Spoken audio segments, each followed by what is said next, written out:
Good morning all of you. बच्चों, हम test पर हमें पर चर्चा चल रही थी। जो हमारा पिछला टेस्ट हुआ था उस टेस्ट में हमने भारतीय राष्ट्रीय कांग्रेस के लगभग 15 क्वेश्चन कवर किए थे भारतीय राष्ट्रीय कांग्रेस से संबंधित, ताकि हमने टॉपिक आपको पहले ही पढ़ा दिया है। अगर आपने वीडियो नहीं देखे तो वीडियो देखिए, उसके बाद ही समझ में आएगा। तो टेस्ट में साथ साथ ऑब्जेक्टिव पर्सन साथ साथ कवर करता चलूँगा। जब मैं ऑब्जेक्टिव पर्सन साथ साथ कवर करता चलूँगा तो याद रखिए, आपको आप जो टॉपिक पढ़ रहे हैं वो टॉपिक उस टॉपिक को समझने में और आसानी होगी, और उससे संबंधित जो पेपर में प्रश्न पूछे जाते हैं या पूछे गए हैं या पूछे जाने वाले हैं उन्हीं की परिचर्चाएं आपके सामने करूंगा, समझे। तो इस पर हमारी चर्चा जारी रहेगी। धीरे धीरे इस टॉपिक को हम साथ साथ कवर करते चलते रहेंगे। तो बात करते हैं आज 16% की। 15% हमने पढ़ लेते, 15 हमने यहाँ तक पढ़ लिया था। 15% का टेस्ट हुआ था आपका। भारतीय राष्ट्रीय कांग्रेस के दूसरे अधिवेशन की अध्यक्षता किसने की थी? तो भारतीय राष्ट्रीय कांग्रेस के दूसरे अधिवेशन की जो अध्यक्षता की थी वो की थी दादा भाई नेहरू ने। किसने की थी? दादा भाई नेहरू ने 1886 में कलकत्ता में जो अधिवेशन हुआ था, ये मैंने आपको बताया। इसकी अध्यक्षता दादा भाई नेहरू की थी। इस अधिवेशन में इंडियन नेशनल कॉन्फ्रेंस का भारतीय राष्ट्रीय कांग्रेस में विलय कर दिया गया था 1886 में, यह मैंने आपको समझाया था। उसके बाद इसके अतिरिक्त दादा भाई नेहरू ने 1893 में लाहौर अधिवेशन तथा 1906 में कलकत्ता अधिवेशन की अध्यक्षता की थी। 1893 में और 1906 में तो इन्होंने लगभग 3 बार कांग्रेस के अधिवेशन की अध्यक्षता की थी। एक तो दूसरा अधिवेशन था, एक लाहौर में अधिवेशन हुआ था, इन्होंने अध्यक्षता करी थी। जो लाहौर में अधिवेशन हुआ था कांग्रेस का वो हुआ था 1906 में। इसकी अध्यक्षता किसने करी थी? तो दादा भाई नेहरू ने करी थी। तो ये बातें हम आपको साथ साथ बताकर चलेंगे। 16% कांग्रेस के लिए समर्थन प्राप्त करने वाले 1889 में ईस्वी में एक समिति स्थापित की गई। इनमें से समिति का सभापति कौन होता था? तो मी डिग्बी नाम था इसका, मी डिग्बी। याद रखिए, लिखते चलिए। उसके बाद 17% आज का। भारतीय राष्ट्रीय कांग्रेस के सर्वप्रथम मुस्लिम अध्यक्ष कौन थे? भारतीय राष्ट्रीय कांग्रेस के सर्वप्रथम, यानी जब कांग्रेस के अधिवेशन चल रहे थे, ऐसे कौन से अध्यक्ष थे जो प्रथम मुस्लिम थे और उन्होंने इसकी अध्यक्षता करी थी? तो उनका नाम आपको याद रखना है। ऑप्शन दे रहा हूँ आपके सामने। अब्दुल कलाम आज़ाद, दूसरा ऑप्शन रफ़ी अहमद किदवाई, तीसरा ऑप्शन M.A. अंसारी, चौथा ऑप्शन बदरुद्दीन तैयब जी। तो आप समझ गए हैं इसका आंसर क्या होगा? बदरुद्दीन तैयब जी। चलिए, प्रश्न नंबर 18। कांग्रेस, भारतीय राष्ट्रीय कांग्रेस से संबंधित प्रश्नों की परिचर्चा चल रही है। यह आपके सामने रहा प्रश्न नंबर 18। प्रश्न नंबर 18, भारतीय राष्ट्रीय कांग्रेस का पहला मुस्लिम अध्यक्ष कौन था? यानी एक ही क्वेश्चन को बार बार रिकवर करके पूछा गया है, यानी क्वेश्चन की लैंग्वेज बदल दी गई है, उसका वही मतलब है। बदरुद्दीन तैयब जी। ये यूपी पीसीएस में या पीसीएस में एमपीपीएस में जितने भी पीसीएस के पेपर हैं, मैं आपको यही प्रश्न बता रहा हूँ जो पेपर में पूछे जाते हैं और पूछे जाएंगे और पूछे जाने वाले हैं। चलिए, प्रश्न नंबर 19, निम्नलिखित कथनों पर विचार कीजिए। ये यूपीएससी में प्रश्न आया, यूपीएससी 2015 में प्रश्न आया है। निम्नलिखित कथनों पर विचार कीजिए। भारतीय राष्ट्रीय कांग्रेस की प्रथम महिला अध्यक्ष सरोजिनी नायडू थी। इसका आपको आंसर बताना है। क्या भारतीय राष्ट्रीय कांग्रेस की प्रथम महिला अध्यक्ष सरोजिनी नायडू थी या नहीं, आपको बताना है इसका। दूसरा कथन दिया गया है, भारतीय राष्ट्रीय कांग्रेस की प्रथम मुस्लिम अध्यक्ष बदरुद्दीन तैयब जी थे। आपको बताना है इसमें से कौन सा सही है। पहला ऑप्शन केवल 1, दूसरा ऑप्शन केवल 2, तीसरा ऑप्शन 1 और 2 दोनों, तीसरा ऑप्शन ना तो 1 ना ही 2। आपको बताना है इसका आंसर क्या होगा। तो आपको बताऊं, 1917 में जब भारतीय राष्ट्रीय कांग्रेस की पहली महिला अध्यक्ष एनी बेसेंट बनी थी। ये आपको पता होना चाहिए कौन थी। पहली जो महिला अध्यक्ष थी वो थी एनी बेसेंट। जबकि 1925 में कानपुर हुए भारतीय राष्ट्रीय कांग्रेस के 40वें वार्षिक अधिवेशन में सरोजिनी नायडू, यानी 40वां जो अधिवेशन हुआ था 1925 में, उसमें बनी थी सरोजिनी नायडू। प्रथम महिला अध्यक्ष थी, प्रथम भारतीय महिला अध्यक्ष थी। अगर पूछा जाए प्रथम भारतीय महिला अध्यक्ष कौन थी, तो या उसका नाम याद रखना, वो कौन थी? सरोजिनी नायडू। अगर आपसे पूछा जाए पहली महिला अध्यक्ष कौन थी, उसका नाम था एनी बेसेंट। एनी बेसेंट कब बनी थी? 1917 में, है ना, जब द्वितीय विश्व युद्ध समाप्त हुआ उसके एक साल पहले इन कांग्रेस की अध्यक्षता की थी इन्होंने। चलिए, बात करते हैं क्वेश्चन नंबर 20, भारतीय राष्ट्रीय कांग्रेस का प्रथम निर्वाचित यूरोपीय अध्यक्ष कौन था? ये मुझे लगता है हमने आपको टेस्ट में पहले कवर किया है, लेकिन कोई बात नहीं, आप दोबारा रिपीट कीजिए। भारतीय राष्ट्रीय कांग्रेस का प्रथम निर्वाचित यूरोपीय अध्यक्ष, जो निर्वाचित हुआ हो लेकिन यूरोपीय अध्यक्ष हो, ऐसे यूरोपीय अध्यक्ष का आपको नाम बताना। तो वो कौन था? पहला ऑप्शन A.O. ह्यूम। क्या ये अध्यक्ष था? A.O. ह्यूम ना आज तक संस्थापक जरूर थे, लेकिन उसके अध्यक्षता जो कांग्रेस पार्टी के अध्यक्ष था उन्होंने आज तक कभी नहीं करी थी, है ना। उसके बाद जॉर्ज जूलिए, जी हाँ यही था इसका ऑप्शन, जॉर्ज जूलिए। तीसरा ऑप्शन अल्फ्रेड वेब, ये दोनों नाम ही नहीं सुना। चौथा ऑप्शन एनी बेसेंट तो पहली महिला अध्यक्ष थी, लेकिन वे भले ही विदेश की थी, है ना, वो उसके इंग्लैंड की रहने वाली थी, है ना, एनी बेसेंट, लेकिन यहाँ की नहीं रहने वाली थी, उसकी अध्यक्षता। उसके बाद 21वां निम्नलिखित में से कौन एक भारतीय राष्ट्रीय कांग्रेस के से कभी संबंध नहीं रहे? तो पहला ऑप्शन फिरोज शाह मेहता, दूसरा ऑप्शन हकीम अजमल खान, तीसरा ऑप्शन खान अब्दुल गफ्फार, चौथा ऑप्शन सर सैयद अहमद खां। तो इसका नाम था सर सैयद अहमद खां। उसके बाद निम्नलिखित में कौन भारतीय राष्ट्रीय कांग्रेस का अध्यक्ष कभी नहीं बना जा सका? तो आपको बताएं लाला लाजपत राय, दूसरा ऑप्शन एनी बेसेंट, तीसरा ऑप्शन मोतीलाल नेहरू, चौथा ऑप्शन बाल गंगाधर तिलक। बाल गंगाधर तिलक कभी भी भारतीय राष्ट्रीय कांग्रेस के अध्यक्ष नहीं बने। क्यों? क्योंकि वे एक उग्रवादी नेता थे। उग्रवादियों को 1907 में जो सूरत अधिवेशन हुआ था, आपको पता होना चाहिए, 1907 में जब सूरत अधिवेशन हुआ तो कांग्रेस लगभग दो दलों में बट गई थी। उनमें जो बाल गंगाधर तिलक थे उन्हें हमेशा कांग्रेस से हाथ धोना पड़ा, यानी कांग्रेस से हमेशा अलग ही रहे। उसके बाद आइए मैं इसका कुछ फैक्ट पढ़कर बताता हूँ आपको। लाला लाजपत राय, जिन्हें शेर पंजाब यानी पंजाब का सिंह कहते थे, 1920 में कलकत्ता के अधिवेशन में भारतीय राष्ट्रीय कांग्रेस के अध्यक्ष बने। भारतीय राष्ट्रीय कांग्रेस के अध्यक्ष बने कौन? लाला लाजपत राय। वे अनहैप्पी इंडिया के लेखक थे। तो अगर आपसे पूछे, ये भी पूछा जा सकता है कि अनहैप्पी इंडिया जो बुक थी वो किसने लिखी थी? तो अनहैप्पी इंडिया किसने लिखी थी? लाला लाजपत राय ने। ये कांग्रेस के अध्यक्ष बने थे? जी हाँ, लाला लाजपत राय कांग्रेस के अध्यक्ष बने थे। कब बने थे? 1920 में बने थे। इतनी बातें आज भी नहीं रखी जा सकती, लेकिन ये पता होना चाहिए कौन बना था। सन तो नहीं याद रखना, लेकिन ये तो पता होना चाहिए कौन बना था, कौन नहीं बना था।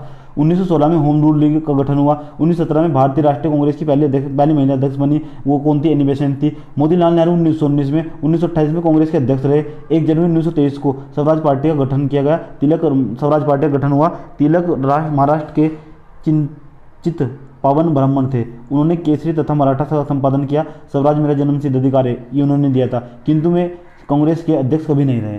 जो हमारे में थे बाल गंगाधर तिलक, में कभी भी कांग्रेस के अध्यक्ष नहीं रहे। उसके बाद 23वां प्रश्न आ जाएगा। लाल बाल पाल और त्रिगुट का कौन सा व्यक्ति भारतीय राष्ट्रीय कांग्रेस का अध्यक्ष हुआ? तो पहला ऑप्शन लाला लाजपत राय, दूसरा ऑप्शन बाल गंगाधर तिलक, तीसरा ऑप्शन विपिन चंद्र पाल, चौथा ऑप्शन इनमें से कोई नहीं। अब आप बताइए इसका आंसर क्या होगा? कौन? एक तो लाल थे, एक बाल थे, एक पाल थे। बाल गंगाधर तिलक तो कांग्रेस के अध्यक्ष कभी रहे नहीं, है ना। उसके बाद त्रिगुट जो पाल थे, विपिन चंद्र पाल, ये भी कांग्रेस के अध्यक्ष नहीं रहे, लेकिन कौन रहे? लाला लाजपत राय। तो लाला लाजपत राय पर आपको टिक लगाना होगा। चलिए बात करते हैं किसकी, अब अगले प्रश्न की। निम्नलिखित में से भारतीय राष्ट्रीय कांग्रेस की अध्यक्षता रही, भारतीय राष्ट्रीय कांग्रेस की अध्यक्षता रही। पहला ऑप्शन सचेता कृष्णपाली, दूसरा ऑप्शन अरुणा शाह असफली, तीसरा ऑप्शन एनी बेसेंट, चौथा ऑप्शन विजय लक्ष्मी पंडित। तो इसका आंसर क्या होगा? Annie Besant. Annie Besant. Next प्रश्न, एक ही प्रश्न को घुमाकर पूछ लिया गया है। निम्नलिखित में किस अधिवेशन में कांग्रेस ने पहली बार एक महिला अध्यक्ष चुना गया? तो वो आपको बताना है वो कौन सा अधिवेशन था जिसमें पहली बार महिला को अध्यक्ष चुना गया था। तो कौन सा था? 1917 का अधिवेशन था। वो कहाँ हुआ था? कलकत्ता में हुआ था, है ना। कलकत्ता अधिवेशन 1917 में। उसमें कौन बनाया गया था? उसमें बनाया गया था एनी बेसेंट को। दूसरी महिला अध्यक्ष कौन बनी थी? 1925 में जो बनी थी वो कौन थी? वो हमारी थी सरोजिनी नायडू, ठीक है, लेकिन वो पहली भारतीय महिला थी सरोजिनी नायडू। उसके बाद अखिल भारतीय कांग्रेस की प्रथम महिला अध्यक्ष कौन थी? अखिल भारतीय कांग्रेस की पहली महिला अध्यक्ष, ये भी आंसर एनी बेसेंट होगा। अगर पहली प्रथम महिला अध्यक्ष तो कौन थी? Annie Besant. अगर आपसे प्रश्न पूछा जाए कि अगर पहली भारतीय महिला अध्यक्ष कौन थी, तो नाम होना सरोजिनी नायडू। चलिए तो बात करते हैं 27वें प्रश्न की। 27वें प्रश्न, निम्नलिखित में से कौन भारतीय राष्ट्रीय कांग्रेस की प्रथम महिला अध्यक्ष थी? तो श्रीमती एनी बेसेंट। भारतीय राष्ट्रीय कांग्रेस की प्रथम महिला अध्यक्ष थी श्रीमती एनी बेसेंट। 28वां प्रश्न, भारतीय राष्ट्रीय कांग्रेस की प्रथम महिला अध्यक्ष थी, तो इसमें ऑप्शन दिया सरोजिनी नायडू, सचेता कृष्णपाली, राजकुमारी अमृत कौर, एनी बेसेंट। तो आपको पता होना चाहिए इसका आंसर क्या होगा। भारतीय राष्ट्रीय कांग्रेस की प्रथम महिला अध्यक्ष थी, तो कौन था इसका आंसर? इसका आंसर था एनी बेसेंट। कांग्रेस की प्रथम महिला अध्यक्ष कौन थी? तो ये भी प्रथम भारतीय महिला अध्यक्ष कौन थी? कांग्रेस की प्रथम भारतीय महिला अध्यक्ष कौन थी? तो उसका नाम होगा कौन से? सरोजिनी नायडू। चलिए 30वां प्रश्न, इंडियन नेशनल कांग्रेस की प्रथम भारतीय महिला अध्यक्ष कौन थी? तो आप इंडियन नेशनल कांग्रेस की प्रथम भारतीय महिला अध्यक्ष कौन थी? भारतीय भी होनी चाहिए और महिला भी होनी चाहिए, तो वो कौन थी? सरोजिनी नायडू। अगर ये पूछा है प्रथम महिला अध्यक्ष कौन थी, तो ऑप्शन कौन सा था? Annie Besant. इसलिए जो ऑब्जेक्टिव जो प्रश्न होंगे आपसे बचकर नहीं जाएगा, ये मेरा आपसे वादा रहा, समझे। चलिए बात करते हैं 31वां प्रश्न। 31वां प्रश्न आपका यूपीएससी में आया है सन 2004 में और पीसीएस में आया झारखंड में 2011 में। चलिए, भारतीय राष्ट्रीय कांग्रेस का प्रथम अधिवेशन कलकत्ता में हुआ। आपको पता होना चाहिए कि भारतीय राष्ट्रीय कांग्रेस का प्रथम अधिवेशन कलकत्ता में हुआ था क्या? जी नहीं, ये ऑप्शन तो हमारा गलत हुआ, यानी जिस ऑप्शन के अंदर भी एक होगा ये कथन हमेशा गलत होगा। इसमें लिखा है 1 और 2 केवल 2 और 3 केवल 3, यानी एक वाला पहला ऑप्शन तो गया, इसका तो कुछ नहीं होने वाला। चलिए दूसरा ऑप्शन पढ़ते हैं, दूसरा कथन पढ़ते हैं। भारतीय राष्ट्रीय कांग्रेस का दूसरा अधिवेशन दादा भाई नेहरू की अध्यक्षता में हुआ। क्या आपको पता है जब दूसरा अधिवेशन हुआ था वो कहाँ हुआ था? कलकत्ता में हुआ था। दादा भाई नेहरू जी उसकी अध्यक्षता कर रहे थे। जी हाँ, ये कथन सही है, दादा भाई नेहरू जी उसकी अध्यक्षता कर रहे थे। चलिए तीसरा ऑप्शन, भारतीय राष्ट्रीय कांग्रेस तथा मुस्लिम लीग दोनों ने लखनऊ में 1916 में अधिवेशन किया तथा लखनऊ समझौता संपन्न किया। आपको पता है ये, जब आप और अच्छा समझ पाएंगे जब आप लखनऊ समझौता पढ़ लेंगे 1916 का, और अच्छा प्रश्न समझ में आएगा। देखिए प्रश्न मैंने आपको बताया प्रश्न के माध्यम से कि यूपीएससी के प्रश्न और पीसीएस के प्रश्नों की प्रकृति किस तरह लगातार बदलती होती है। पीसीएस के प्रश्न कितने आसान होते हैं और यूपीएससी के प्रश्न एक कथन कहाँ से पूछा गया है तो दूसरा कथन कहाँ से पूछा गया है, समझे। तो 1916 में, तो ये ऑप्शन भी सही होगा, तो इसका आंसर हो जाएगा 2 और 3 दोनों। चलिए कहानी को आगे बढ़ाएं। 32वां, भारतीय राष्ट्रीय कांग्रेस के 27वें अधिवेशन किस स्थान पर हुआ। भारतीय राष्ट्रीय कांग्रेस का 27वां अधिवेशन किस स्थान पर हुआ। पहला ऑप्शन भागलपुर, दूसरा ऑप्शन पटना, तीसरा ऑप्शन रांची, चौथा ऑप्शन बांकीपुर। देखो 27वां अधिवेशन पूछ लिया है ना, बीपीएससी में पूछ लिया गया, बिहार पीसीएस में क्यों पूछा था प्रश्न, कारण होना चाहिए। बांकीपुर का इसकी खास बात थी। भारतीय राष्ट्रीय कांग्रेस का 27वां अधिवेशन दिसंबर 1912 में बांकीपुर में संपन्न हुआ। इस अधिवेशन की अध्यक्षता मधुलोकर ने की थी, है ना। इसी अधिवेशन में ए.ओ. ह्यूम को कांग्रेस का पिता कहा गया। इसी अधिवेशन में ए.ओ. ह्यूम को कांग्रेस का पिता कहा गया था, इसलिए प्रश्न पेपर में आया, समझे। तो हर पर्सन का जो फैक्ट होगा ना, उसके पीछे फैक्ट छिपा होगा, टेक्निक या तर्क छिपा होगा। ऐसे ही पर्सन आगा, ये नहीं पूछने का 53वां जो 28वां अधिवेशन कहाँ हुआ, ये नहीं पूछने का उठाकर, समझे।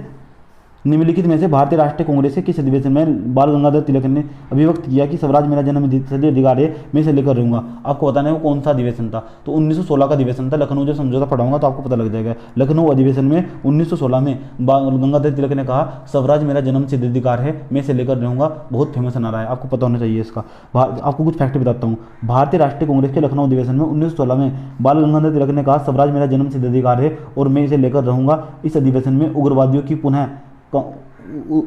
की पुनः कांग्रेस में वापसी हुई तथा तिलक व एनी बेसेंट के प्रयासों से कांग्रेस तथा मुस्लिम लीग के बीच समझौता हुआ। कांग्रेस और मुस्लिम लीग के बीच यह समझौता लखनऊ समझौते के नाम से तथा कांग्रेस लीग के समझौते के नाम से जाना जाता है। 1916 में जो रमदल में बट गई थी ना कांग्रेस, सब सम्मिलित हो गए 1916 में लखनऊ समझौते में, और इसे मुस्लिम लीग समझौता कहा जाता है, इसे लखनऊ समझौते के नाम से जाना जाता है। चलिए प्रश्न नंबर 34, स्वराज मेरा जन्म सिद्ध अधिकार है, मैं इसे लेकर रहूंगा। यह वक्तव्य किससे संबंधित है। लाला लाजपत राय से, महात्मा गांधी से, बाल गंगाधर तिलक से। चौथा ऑप्शन आपके सामने सुभाष चंद्र बोस से। 35वां प्रश्न, आज का 35वां प्रश्न, स्वराज मेरा जन्म सिद्ध अधिकार है, मैं इसे पकड़ रहूंगा, किसके द्वारा कहा गया। यानी मैं आपको बता रहा हूं कि प्रश्न किस तरह घुमा फिरा कर पूछा है, एक ही प्रश्न को कितनी तरह ड्राइव किया गया है। M.K. गांधी, जवाहरलाल नेहरू, बाल गंगाधर तिलक, भगत सिंह, ये आपको पता होगा इसका आंसर 2011 में आया था बीपीएससी में। निम्नलिखित में से किसने कहा कि स्वराज मेरा जन्म सिद्ध अधिकार है, मैं इसे लेकर रहूंगा। M.K. गांधी, G.K. खोखले, G.B. बाल तिलक, दादा भाई नौरोजी। 37वां प्रश्न, भारतीय राष्ट्रीय कांग्रेस के निम्नलिखित कथनों पर विचार कीजिए। सरोजिनी नायडू कांग्रेस की अध्यक्ष होने वाली पहली महिला अध्यक्ष थी, तो आपको पता नहीं चाहिए, पहला ऑप्शन तो गलत हुआ। पहली महिला अध्यक्ष थी एनी बेसेंट। अगर ये पूछा जाता पहली भारतीय महिला अध्यक्ष थी तो सरोजिनी नायडू सही था, समझे। तो इसका जो पहला ऑप्शन था वो तो गया, और पहला और चौथा गया, क्योंकि उसमें एक एक दिखा दे रहा है, जिसमें भी एक एक दिखाई देगा तो इन्हें कैंसिल कर देंगे। बचा आपका एलन एक्टियन ह्यूम, प्रथम ब्रिटिश नागरिक थे जो कांग्रेस के अध्यक्ष बने। ए.ओ. ह्यूम तो कभी कांग्रेस का अध्यक्ष बना ही नहीं, ए.ओ. ह्यूम तो संस्थापक थे, है ना। तो इसका एक और ऑप्शन है C.R. दत्त ने जब कांग्रेस अध्यक्ष के रूप में कार्य किया तो वे जेल में थे। C.R. दास ने, हाँ तो C.R. दास ने कार्य किया, हाँ तो ये सही है ऑप्शन। अल्फ्रेड वेब ने 1894 में कांग्रेस के अध्यक्ष थे, 1894 में कांग्रेस के अध्यक्ष थे। इनमें से कौन सा कथन सही है, तो दूसरा और चौथा आपका सही होगा। दूसरा और चौथा क्या होगा आपका सही होगा।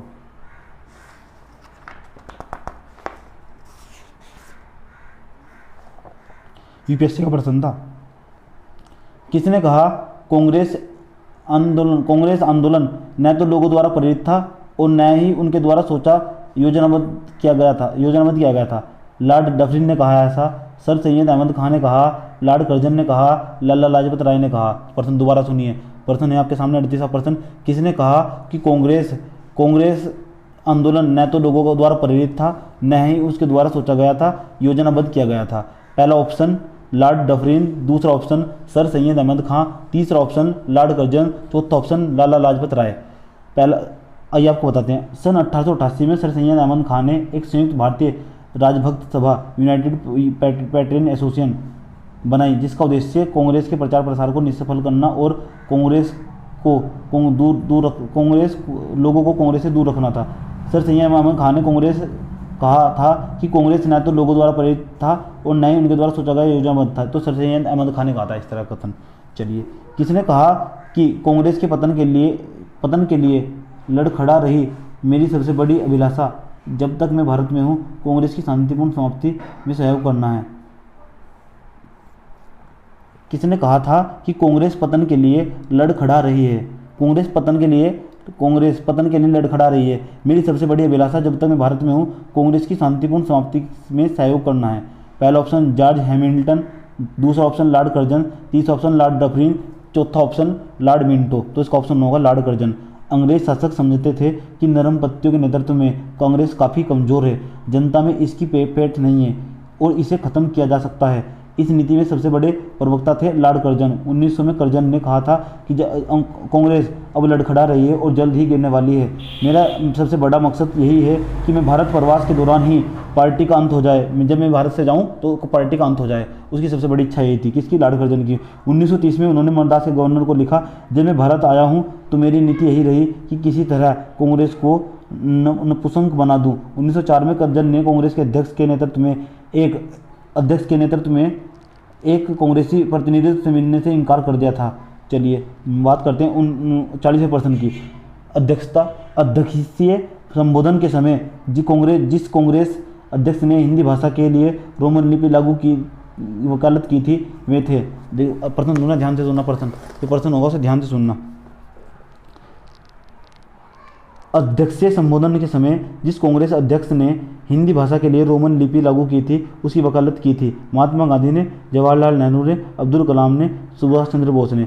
अपने अध्यक्ष संबोधन के समय सुभाष चंद्र बोस ने हिंदी भाषा के लिए रोमन लिपि लागू करने की वकालत की थी। सुभाष चंद्र बोस ने कांग्रेस के हरिपुरा अधिवेशन 1938 की अध्यक्षता की थी।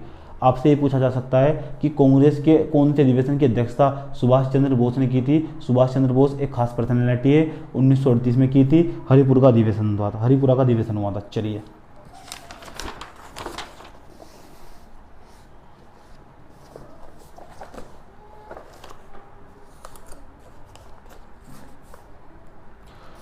प्रश्न नंबर 41 आज का, ये भी IAS में आया 1996 में।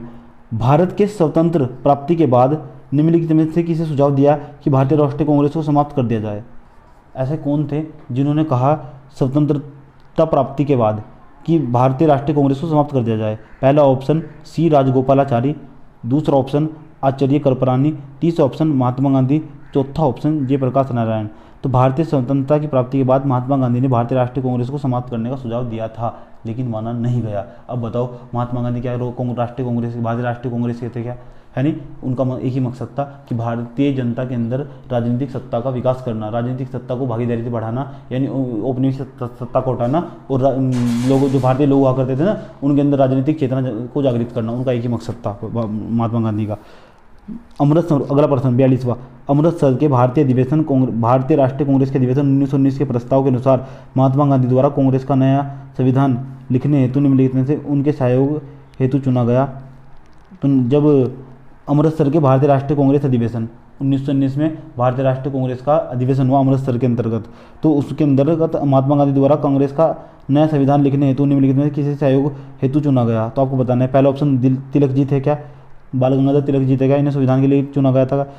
NC कलेकर थे क्या? CR दास थे क्या? CR दास। चौथा ऑप्शन था IB सेन थे क्या? तो आपको बताना इसका आंसर क्या होगा? तो इसका आंसर होगा, एक तो थे NC केलर, एक थे IB सेन। इन्हें चुना गया था कांग्रेस का नया संविधान लिखने के लिए। कांग्रेस के संविधान लिखने हेतु महात्मा गांधी ने BG तिलक एवं CR दास का सहयोग चाहते थे, किंतु कार्य धिक्य के कारण हेतु न्योता उपलब्ध नहीं हो सका। इन शीर्ष नेताओं के स्थान के संपन्न के रूप में इन्हीं नेताओं ने कनिष्ठ सहयोगी NC कलेकर और IB सेन को कांग्रेस संविधान के लेखक में महात्मा गांधी के सहयोग हेतु चुना गया। 43वां प्रश्न। कांग्रेस के एक अधिवेशन में गवर्नर जनरल ने भाग लिया। उक्त गवर्नर जनरल तथा अधिवेशन निम्नस्तन कौन सा था? पहला ऑप्शन लॉर्ड इरविन, कराची 1931। दूसरा option Lord Willingdon, Bombay 1915। Lord Dufferin, Bombay 1885। Lord holding, Lucknow 1916। आपको बताना इसका आंसर क्या होगा? तो इसका आंसर होगा लॉर्ड विलिंगटन ने कांग्रेस के 31वें अधिवेशन में भाग लिया के दौरान बम्बई का गवर्नर था। ये बम्बई का गवर्नर था, यानी इसका आंसर होगा लॉर्ड विलिंगटन। दूसरा ऑप्शन होगा इसका। यह अधिवेशन बम्बई में 1915 में आयोजित किया गया। 1915 में आयोजित किया गया था। ध्यात्य है कि यह विलिंगटन गवर्नर जनरल नहीं था। भारतीय गवर्नर जनरल MSI के रूप में उसका कार्यकाल 1931 से 1936 तक रहा। तो क्या नाम था उसका? Lord Willingdon. 1931 से लेकर 1936 तक उसका भारत का गवर्नर जनरल एवं वायसराय रहा। 1931 में 23 मार्च 1931 को ही भगत सिंह को फांसी हुई थी, ये बात याद रखना। भारतीय राष्ट्रीय कांग्रेस के निम्नलिखित अधिवेशनों में से 44% निम्नलिखित अधिवेशनों में से किसकी अध्यक्षता सी विजय राघव चेरियान ने की थी? पहला ऑप्शन लखनऊ अधिवेशन, दूसरा ऑप्शन नागपुर अधिवेशन, तीसरा ऑप्शन गया अधिवेशन, चौथा ऑप्शन इनमें से कोई नहीं। तो इसका आंसर क्या होना चाहिए? सी विजय राघव चेरियान ने भारतीय राष्ट्रीय कांग्रेस के नागपुर अधिवेशन की अध्यक्षता 1920 में की थी। लखनऊ अधिवेशन 1916 की अध्यक्षता में अंबिका चरण मजुमदार ने की थी, जबकि गया अधिवेशन 1922 में अध्यक्षता चित्तरंजन दास ने की थी। नागपुर अधिवेशन में 1920 में अध्यक्षता नागपुर अधिवेशन 1920 में सदस्यता शुल्क 4 आना किया गया ताकि गरीब से गरीब व्यक्ति भी कांग्रेस से जुड़ सके, है ना। इसलिए पेपर में पूछा गया था। कौन सा पूछा गया था? ये नागपुर अधिवेशन। इसमें क्या किया गया था कि जो कांग्रेस के अंदर पार्टिसिपेट करना हो उसके लिए 4 आना सदस्यता शुल्क रखा गया था ताकि इससे ज़्यादा से ज़्यादा लोग जुड़ सके। चलिए, निम्नलिखित में से किस अधिवेशन में कांग्रेस की पहली बार भारतीय रियासतों के प्रति अपनी नीति घोषित की थी? पहला ऑप्शन नागपुर अधिवेशन, दूसरा ऑप्शन गया अधिवेशन, तीसरा ऑप्शन कलकत्ता अधिवेशन, चौथा ऑप्शन लखनऊ अधिवेशन। तो इसका पहला ऑप्शन आंसर क्या होगा? इसका अधिवेशन होगा नागपुर अधिवेशन। 1920 में भारतीय राष्ट्रीय कांग्रेस ने अपनी नागपुर अधिवेशन में रियासतों के प्रति अपनी नीति की घोषणा करते हुए उनके शासकों से यह मांग की कि प्रजा को पूर्ण उत्तरदायी सरकार दी जाए। 1922 में गया के इंडियन नेशनल कांग्रेस के अधिवेशन की अध्यक्षता कौन थे? 1922 में गया के इंडियन नेशनल कांग्रेस के अधिवेशन की अध्यक्षता कौन कर रहे थे? तो ये कौन थे? पहला ऑप्शन चित्तरंजन दास, दूसरा ऑप्शन एस.एन. बनर्जी, तीसरा ऑप्शन डॉक्टर राजेंद्र प्रसाद, चौथा ऑप्शन हकीम अजमल खान। तो इसका आंसर था चित्तरंजन दास। कौन? चित्तरंजन दास। चलो पढ़कर सुनाता हूँ, इसका अंदर का फैक्ट्स पढ़कर सुनाता हूँ आपको। 1922 में जेल से छूटने के बाद चित्तरंजन दास को कांग्रेस सम्मेलन का निर्वाचित सदस्य अध्यक्ष घोषित किया गया। असहयोग आंदोलन की समाप्ति के बाद देशबंधु के सभा प्रवेश कार्यक्रम के जरिए सभाओं के भीतर असहयोग भारतीय राजनीति को नया आयाम देने का प्रयास किया गया, परंतु श्री राजगोपालाचारी, वल्लभ भाई पटेल, डॉक्टर राजेंद्र प्रसाद, एन.जी. रंगा, अय्यर आदि नेताओं ने परिषद में प्रवेश करने की नीति का विरोध किया। इस अधिवेशन में काउंसिल में प्रवेश न लेने का प्रस्ताव पारित हुआ। फलस्वरूप चित्तरंजन दास ने त्याग पत्र दे दिया। इसके उपरांत उन्होंने कांग्रेस के भीतर से स्वराज पार्टी की स्थापना की। नीचे उन व्यक्तियों की सूची दी गई है जो भारतीय राष्ट्रीय कांग्रेस के अध्यक्ष हुए हैं। तिथ्यानुसार उन्हें क्रमबद्ध कीजिए। नीचे दिए गए कूट का उपयोग करते हुए अपना उत्तर दीजिए। पहला ऑप्शन महात्मा गांधी, दूसरा ऑप्शन जवाहरलाल नेहरू, तीसरा ऑप्शन वल्लभ भाई पटेल, चौथा ऑप्शन सरोजिनी नायडू। आपको बताना भारतीय राष्ट्रीय कांग्रेस के जो अध्यक्ष रहे, क्या महात्मा गांधी भारतीय राष्ट्रीय कांग्रेस के अध्यक्ष रहे? आपको बताना है कि महात्मा गांधी, तो याद रखना हाँ, तो महात्मा गांधी सिर्फ एक ही बार कांग्रेस के अध्यक्ष रहे, केवल एक बार। 1924 में, वो भी बेलगांव अधिवेशन हुआ था जब। अगर आपसे पूछा जाए कि महात्मा गांधी कब कांग्रेस के अधिवेशन की अध्यक्षता की थी, तो हाँ की थी, जब बेलगांव का अधिवेशन हुआ था 1924 में अध्यक्षता की थी बस। सरोजिनी नायडू ने 1925 में कानपुर में भारतीय राष्ट्रीय कांग्रेस की अध्यक्षता की थी। उसके बाद 40वें वार्षिक अधिवेशन की अध्यक्षता पहली महिला बनी थी। उसके बाद जवाहरलाल नेहरू ने 1929 में लाहौर अधिवेशन में, 1936 में लखनऊ और 1937 में फैजापुर अधिवेशन की अध्यक्षता की थी। पटेल ने 1931 में कराची अधिवेशन में अध्यक्षता की थी। इसका मतलब इसका आंसर 1, 2, 3, 4 सब होंगे। 1 भी होगा, 4 भी होगा, 2 भी होगा और 3 भी होगा। 1, 4, 2, 3 क्रम वाइज बताना रहने का। 1, 4, 2, 3 यानी यूपीएससी मेंस के अंदर आया था, यूपी पीसीएस और मेंस के अंदर आया था पर्सन।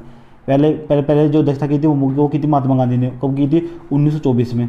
1924 में। उसके बाद जो अध्यक्षता की थी वो की थी सरोजिनी नायडू ने 1925 में। 1925 में जो तीसरी अध्यक्षता की थी वो किसने की थी? वो की थी हमारी जवाहरलाल नेहरू ने। जवाहरलाल नेहरू ने कब की थी? लाहौर अधिवेशन में 1929 में।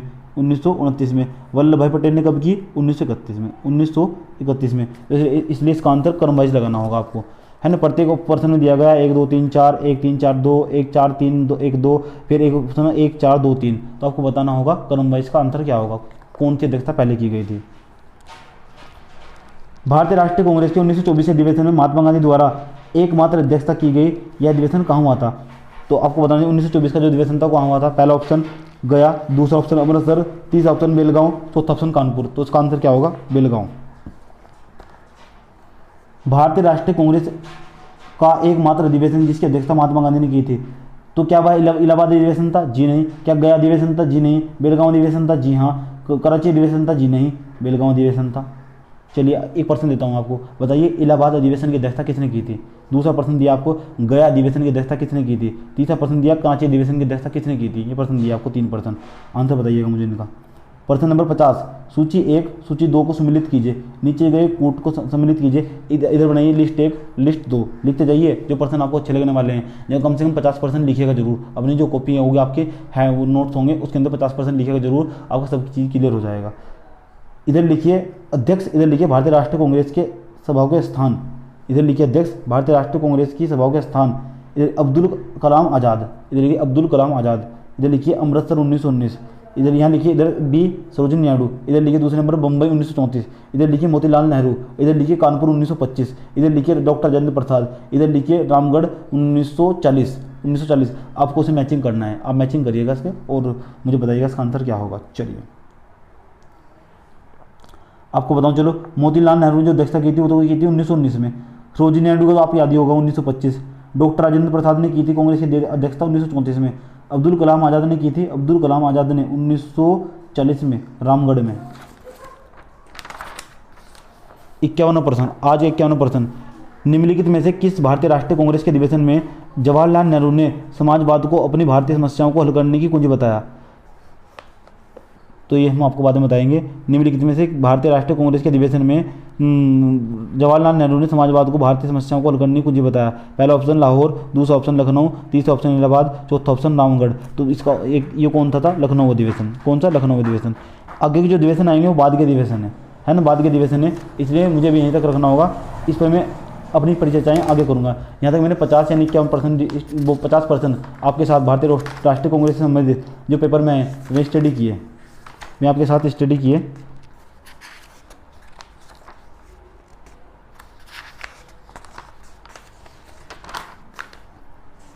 बाकी पर्सन की परिचर्चाएँ हम जारी रखेंगे, लेकिन इस एपिसोड में नहीं, अगले एपिसोड में। लेकिन अब हम आपको बात करते हैं किसकी? क्रांतिकारी, भारत में क्रांतिकारी आंदोलन। क्रांतिकारी आंदोलन पर हमारी हिस्ट्री में परिचर्चा चल रही है, तो मेरा ऐसा मानना है कि जो क्रांतिकारी आंदोलन है उसके भी कुछ पर्सन पता होने चाहिए, ताकि पेपर में किस तरह के पर्सन पूछे गए हैं। आइए पहला ऑप्शन, क्रांतिकारियों के एक गुप्त साम्राज्य अभिनव भारत का गठन किया गया। क्रांतिकारियों के गुप्त साम्राज्य, क्रांतिकारियों का गठन, अभिनव भारत का गठन किया गया था किसके द्वारा? खुदीराम बोस के द्वारा, डी सावरकर के द्वारा, प्रफुल्ल चाकी के द्वारा या भगत सिंह ने? तो आपको इसका आंसर बताना होगा। इसका आंसर 1904 में स्थान था नासिक, डी सावरकर, ये हमने आपको लिखवाया है। दूसरा ऑप्शन, दूसरा क्वेश्चन, अभिनव भारत ने से कौन संबंधित है? पहला ऑप्शन डी सावरकर, CR दास, बाल गंगाधर तिलक, SG बोस। तो इसका आंसर क्या होना चाहिए? डी सावरकर। अगला प्रश्न 1905 में क्रांतिकारी संगठन अभिनव भारत संगठित किया गया था किसके द्वारा? उड़ीसा के द्वारा, बंगाल में, ओडिशा में, बंगाल में, उत्तर प्रदेश में, महाराष्ट्र में? आंसर होना चाहिए महाराष्ट्र में। कल पढ़ाया था हमने आपको, हिस्ट्री का पिछले वाला वीडियो देख सकते हैं आप, क्रांतिकारी वाला, उसमें आपको सबके आंसर मिलेंगे। उसके बाद निम्नलिखित, अगला चौथा प्रश्न आज का क्रांतिकारियों का है ना, निम्नलिखित में से किसने क्रांतिकारियों के संगठन अभिनव भारत को संगठित किया? पहला ऑप्शन जतीन्द्र नाथ मुखर्जी, दूसरा ऑप्शन मदन लाल धिंगरा, तीसरा ऑप्शन रहा हमारा विनायक दामोदर सावरकर, चौथा ऑप्शन लाला हरदयाल। तो इसका आंसर होगा मदन लाल धिंगरा। इन्हें ब्रिटेन के अंदर फांसी भी दी गई थी। डी सावरकर, 5% डी सावरकर द्वारा स्थापित गुप्त संगठन था युगांतर समिति, अनुशीलन समिति, हिंदुस्तान रिपब्लिक एसोसिएशन, अभिनव भारत। तो इसका आंसर क्या होगा? अभिनव भारत। अभिनव भारत नामक अंग्रेजी विरोधी संगठन की स्थापना की गई थी डॉक्टर बी आम्बेडकर के द्वारा, डी सावरकर ने, CR दास ने, सरदार भगत सिंह ने। तो डी सावरकर ने। एक ही प्रश्न को कितनी बार पूछा गया देखिए। अगला प्रश्न यूपीएससी में आया, ये भी यूपीपीएससी में।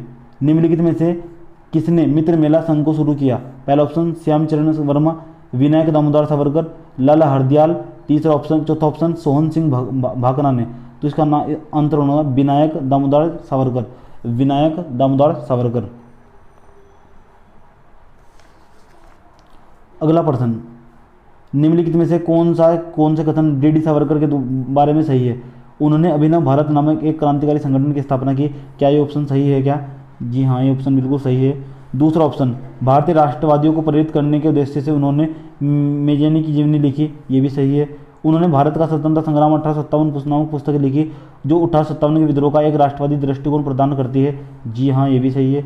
उसके बाद चौथा ऑप्शन, ब्रिटिश कैद से मुक्त होने के लिए एक चलते जहाज को में कूद पड़े। ब्रिटिश कैद से मुक्त होने के लिए एक चलते जहाज में कूद पड़े। ये जी हाँ, ये भी सही है, हम आपको बताएंगे इसके बारे में।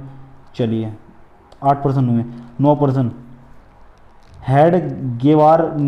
हेडगेवार ने किस वर्ष भारतीय राष्ट्रीय स्वयंसेवक संघ की स्थापना की? 1927, 29, 24, 25। तो इसका आंसर क्या होगा? 25। 27 दिसंबर 1925 को केशव बलिराम हेडगेवार ने राष्ट्रीय स्वयंसेवक संघ की स्थापना की। इसका मुख्यालय नागपुर महाराष्ट्र में है। युगांतर पार्टी का नेतृत्व किया था। युगांतर 10% आ जाएगा। युगांतर पार्टी का नेतृत्व किया था जतिंद्र नाथ मुखर्जी ने, सचिंद्र नाथ सन्याल ने। तीसरा ऑप्शन रास बिहारी बोस ने। चौथा ऑप्शन सुभाष चंद्र बोस ने। इसका आंसर क्या होना चाहिए? इसका आंसर होगा ए, जतिंद्र नाथ मुखर्जी ने। ये 10% हुए क्रांतिकारियों से संबंधित, है ना। 1% और बताता हूँ चलो आपको। वह कौन थे जिन्होंने अनुशीलन समिति की स्थापना की थी? पहला ऑप्शन पी मित्रा, दूसरा ऑप्शन वरिंद्र घोष, जो तीसरा ऑप्शन डी सावरकर, चौथा ऑप्शन दादा भाई नौरोजी। तो ये अनुशीलन समिति की जो अध्यक्षता की थी ना, सॉरी वो स्थापना की थी, वो की थी किसने की थी? पी मित्रा ने। अनुशीलन समिति की स्थापना परमल मित्रा, पी मित्रा का मतलब परमथ मित्रा और पुरलीन दास द्वारा की गई थी। वरिंद्रनाथ घोष द्वारा तथा भूपेंद्र नाथ दत्त के सहयोग से 1907 में कलकत्ता में क्रांतिकारी संगठन के रूप में अनुशीलन समिति का पुनर्गठन किया गया। अरविंद घोष भी इससे जुड़े थे। काम की सरलता के लिए इसका दूसरा कार्यालय ढाका में 1908 में खोला गया। अगला प्रश्न, बरिंद्र कुमार घोष ने क्रियाकलापों के एक गुप्त क्रांतिकारी संगठन को बंगाल में जन्म दिया। पहला ऑप्शन अनुशीलन समिति, दूसरा ऑप्शन ना हमारा स्वदेशी बांधव समिति, तीसरा ऑप्शन भर्ती समिति, चौथा ऑप्शन साधना समाज। तो पहला ऑप्शन अनुशीलन समिति। 12% हुए, तो 12% तक ही हम आज रखते हैं। इसके बाद हमारी और आपकी मुलाकात अब कल होगी। कल मतलब आज शाम को होने वाली है। शाम को हम क्रांतिकारी चरण को आगे की ओर बढ़ाएंगे। उसका अगला एपिसोड आज देखेंगे। मुझे लगता है एक दो वीडियो के अंतर्गत जो क्रांतिकारी चरण होगा वो पूरी तरह समाप्त हो जाएगा। तो मैं आपको ऑब्जेक्टिव और सब्जेक्टिव पूरी तरह समझाने की कोशिश कर रहा हूँ। आप समझिए और प्रत्येक टेस्ट को बारी बारी से देखिए और लिखिए। चाहे आप कोई भी, जब मैं पढ़ा रहा हूँ, कुछ भी मैं पढ़ा रहा हूँ, उसका नोट्स बनाएंगे और साथ साथ रिवीजन करते चलेंगे तो बड़ा मजा आने वाला है ना। तो आज के एपिसोड में इतना रखते हैं। धन्यवाद।